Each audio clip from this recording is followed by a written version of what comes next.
Kailan nga ba pwede ulit makautang sa home credit cash loan? Tara, alamin natin.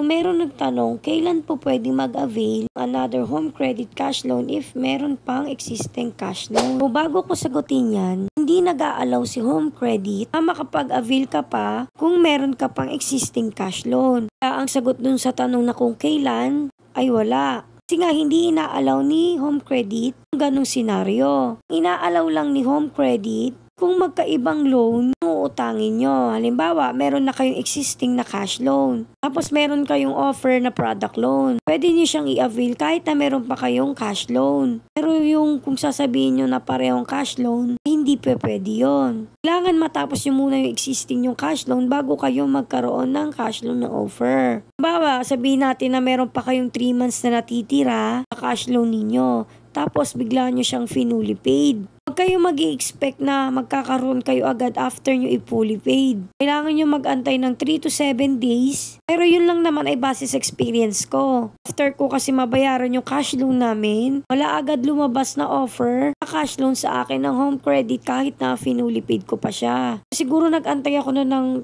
3 days or 4 days tsaka siya lumabas. Basta maganda yung record ninyo at hindi kayo nagpapalit payment. Siguradong lalabas siya agad sa inyo at pwede nyo siyang magamit. Basta i-check nyo lang palagi yung home credit app ninyo kasi baka may offer na kayo ng cash loan pero hindi nyo pa pala alam. Alam nyo naman na sinabi ko rin naman na to dati na ang mga home credit offers ay meron ng expiration. Kaya always check nyo yan. Kung may mga tanong pa kayo, pwede nyong i-comment sa baba at sasagutin ko yan. Kaya salamat sa panonood at lagi nyong tandaan, loan at your own risk. Thank you for watching.